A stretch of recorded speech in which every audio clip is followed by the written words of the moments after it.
esta mañana con nosotros, un hombre de la casa. Conversamos con Camilo Pérez, director de Estudios Sociales y Políticos de Acerta, para hablar de percepciones, particularmente económicas, pero no solo económicas. Camilo Pérez, ¿cómo te va? Bienvenido, buenos días. Hola, buenos días, ¿cómo están? ¿Cómo le va tanto tiempo, oiga? Así es, lo echaba de menos. Nosotros también. Qué bueno. Entonces, para tenerte aquí de vuelta, te hiciste una buena encuesta.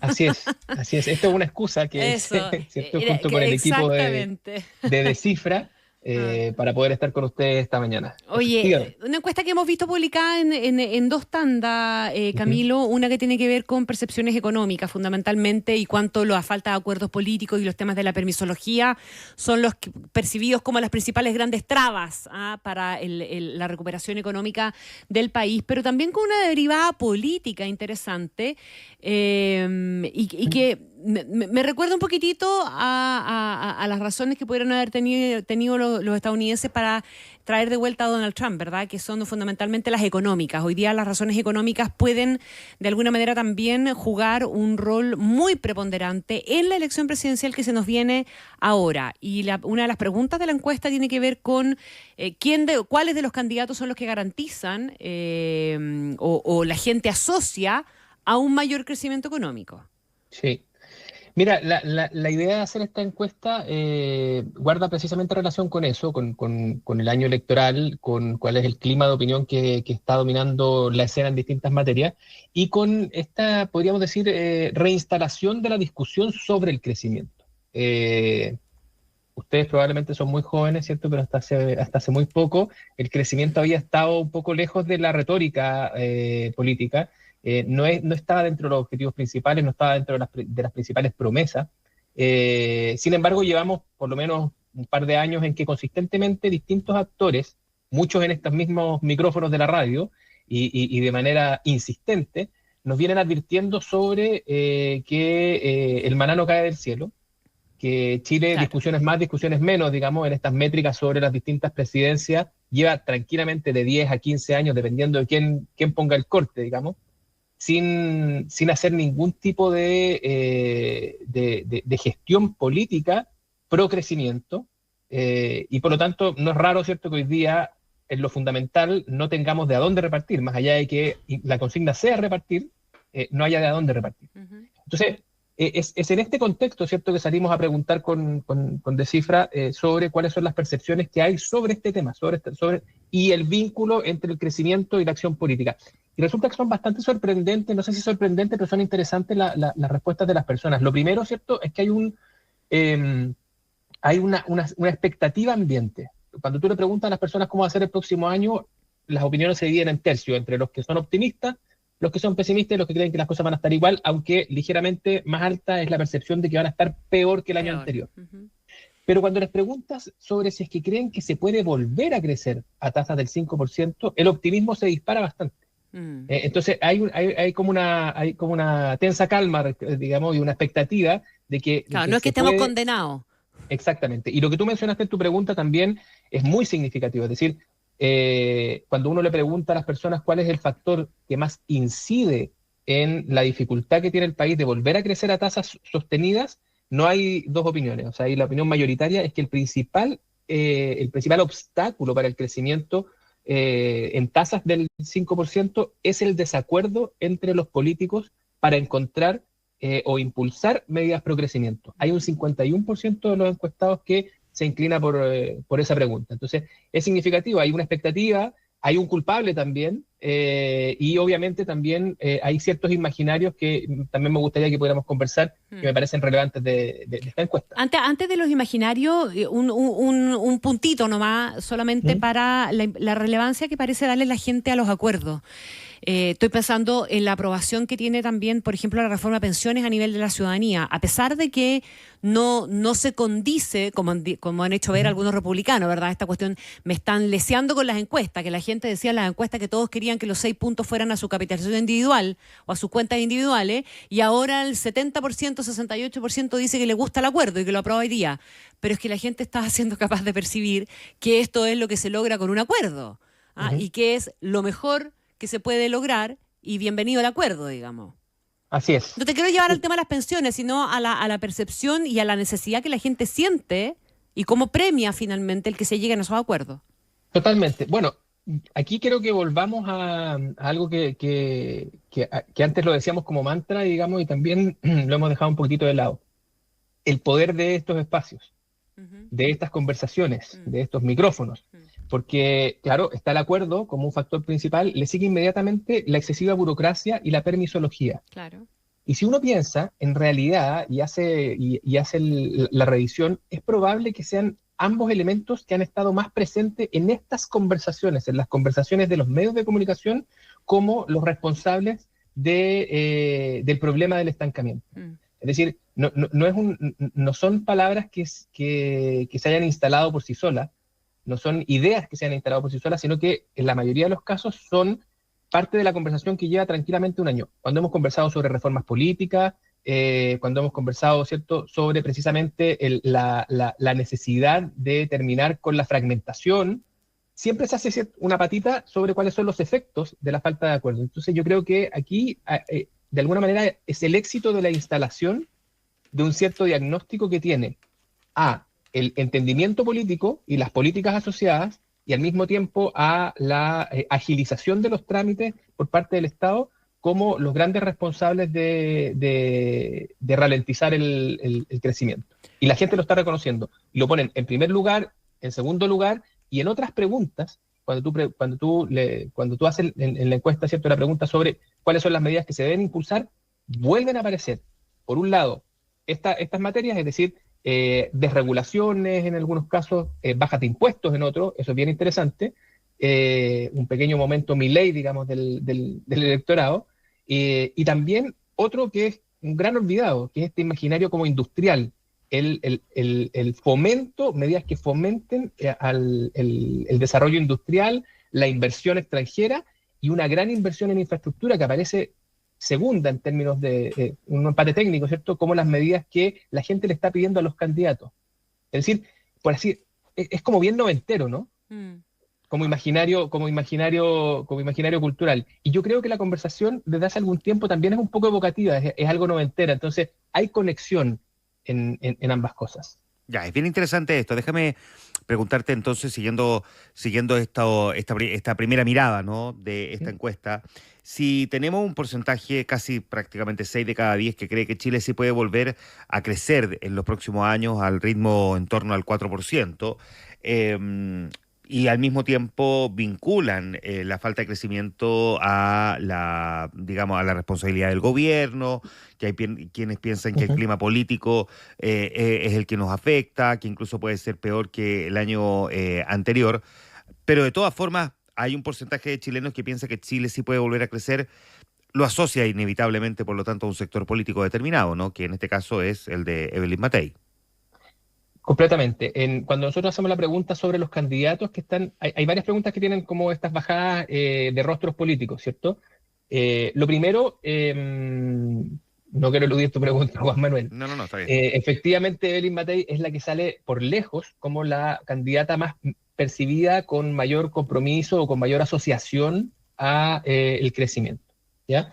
Pero hay varios elementos. Primero, el culpable siempre es el gobierno, eso no es ninguna novedad en ninguna encuesta, pero esta encuesta lo ratifica. Es decir, cuando uno dice cuál es el principal responsable, el gobierno.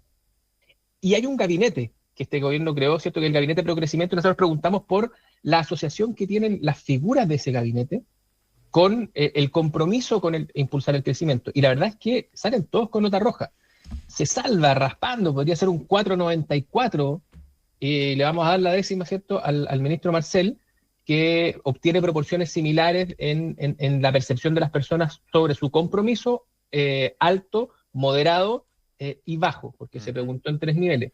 Pero el resto de los ministros salen muy mal evaluados, incluso el ministro que se supone que tiene en sus manos la llave, que en otras preguntas la encuesta le entrega, ¿no?, la disminución de la permisología, el ministro Grau tiene la peor credibilidad de todos los encuestados respecto de su compromiso con el crecimiento. Entonces, digamos que en el contexto en el que el gobierno siempre es el culpable, en el contexto de un gobierno que a ojos de las personas, más allá de lo que haya hecho, y esto no es ni justo ni injusto, digamos, pero más allá de lo que haya hecho, no se percibe como un gobierno que tenga un marcado acento o compromiso con el crecimiento, donde el ministro, a todas luces más comprometido, alcanza, ¿cierto?, a salir raspando de la encuesta.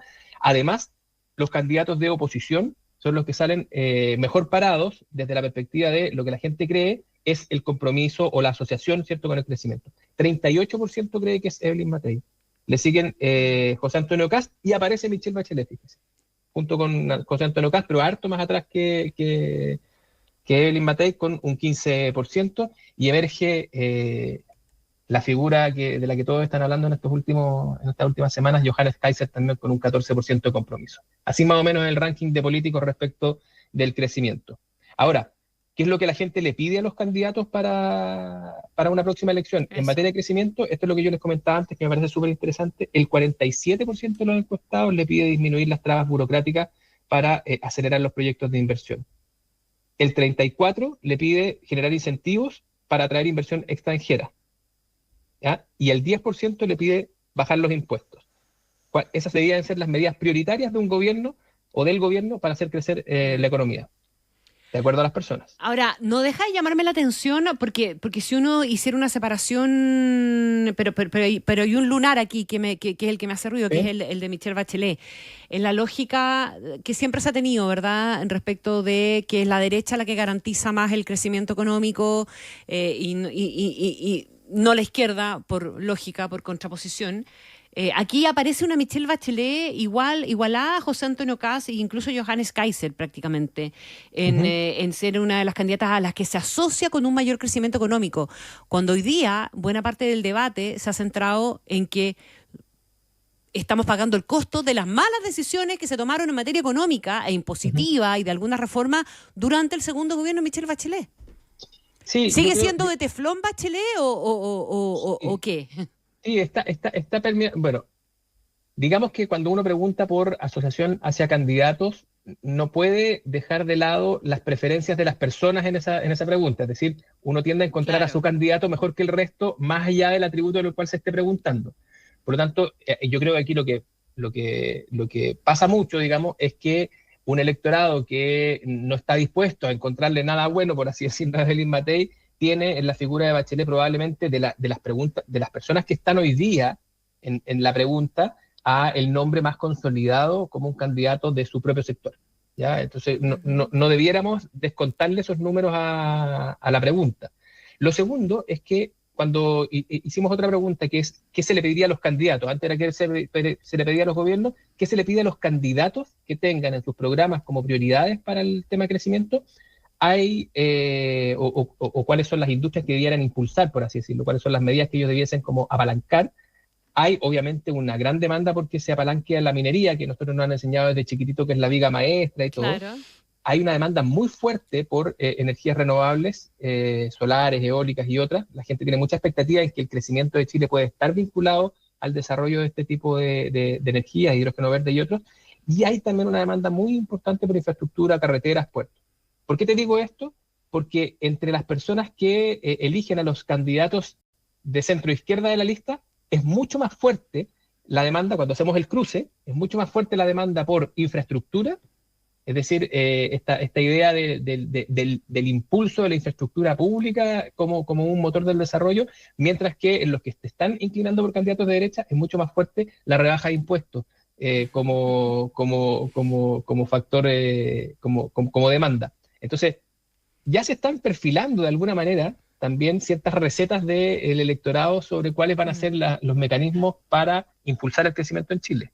Y son consistentes con los imaginarios de izquierda y de derecha. Ahora, tú también eres de los que sostiene, Camilo, que la economía va a pasar a ser el eje fundamental de la próxima carrera presidencial, más allá de la seguridad y la delincuencia. No, yo creo que la seguridad y la delincuencia no son la cotidianidad de las personas. Lo que va a marcar lo que nosotros estamos viendo en esta encuesta. Hicimos otra en diciembre, que fue parte del anuario de fin de año del diario La Tercera.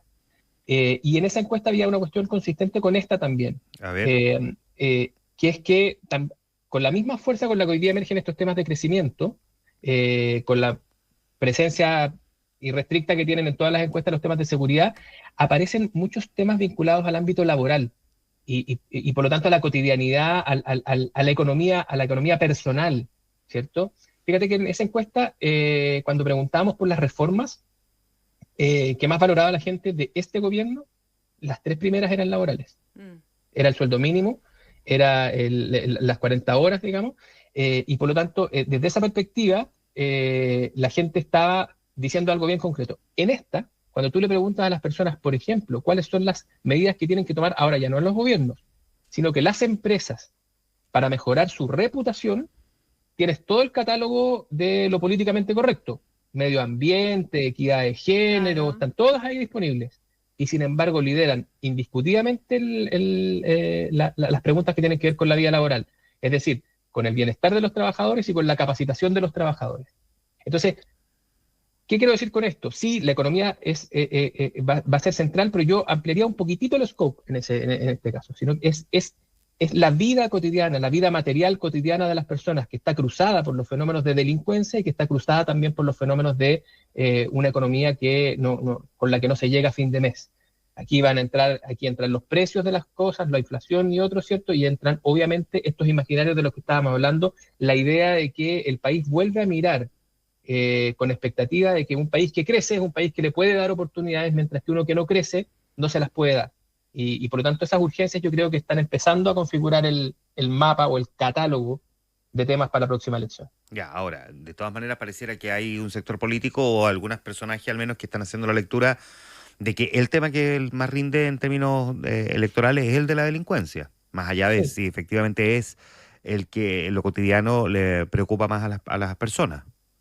La gente, perdona, y déjame aventurar una tesis, ¿no? Que la delincuencia puede ser como el resumidero de lo que la gente considera más bien un cierto desorden administrativo político del Chile de hoy comparativamente al de hace algunos años. Y que queda reflejado en, claro, mayores niveles de inseguridad, la presencia de migrantes, desórdenes laborales por lo mismo también, pero que no necesariamente es la delincuencia lo que más le preocupa a la gente, sino que más bien ese desorden comparativamente al Chile al que estábamos acostumbrados vivir, en el que estábamos acostumbrados a vivir. Claro, ahí podríamos caricaturizarlo como esta evocación noventera, ¿cierto? Algo había del país del país de antaño que, ¿cómo era ese país? Bueno, ese país crecía, ese país tenía mayores niveles de acuerdo, ese país tenía mayores niveles de seguridad. ¿Ah? Y por Claro. lo tanto esos imaginarios van a estar a la mano. Pero pasa algo con la delincuencia también, que es la primera del ranking, pero por lo mismo también es el primer recurso que tienen todos. Y cuando es el discurso de todos, puede ser finalmente el discurso de nadie. Ahí lo importante es quién es más creíble, un poco como hicimos esta pregunta, quién es más creíble desde la perspectiva de un compromiso contra la delincuencia. ¿De acuerdo? Pero fíjate que aquí en lo económico yo creo que todavía es un tema emergente desde el punto de vista de la oferta del sistema político, por lo tanto queda mucho por copar. Yo creo que aquí todavía queda mucho espacio por copar. Muy avanzado lo tiene, como vimos, ¿cierto?, Evelyn Matei, en la asociación directa, pero el resto de los candidatos, el resto de la oferta, todavía tiene un discurso por explorar, de forma tal de tocar ciertas teclas en el sentido de la expectativa de las personas sobre el crecimiento. Y por lo tanto el hecho de que no sea el primer tema que la gente mencione como sus necesidades más urgentes, no hace que eventualmente no pueda ser el tema que genere la diferenciación, mientras los otros están completamente copados, por así decirlo. Ya, pues, ¿alguna otra cosa que quieras destacar también de esta encuesta o de este estudio? Que los echaba mucho de menos. Y Muy tú le bien. preguntaste a la gente y el 100% dijo sí. Sí, le dije, ¿a dónde vamos a conversar de esta encuesta? Y todos dijeron en infinito. Eso. Excelente. Muy bien.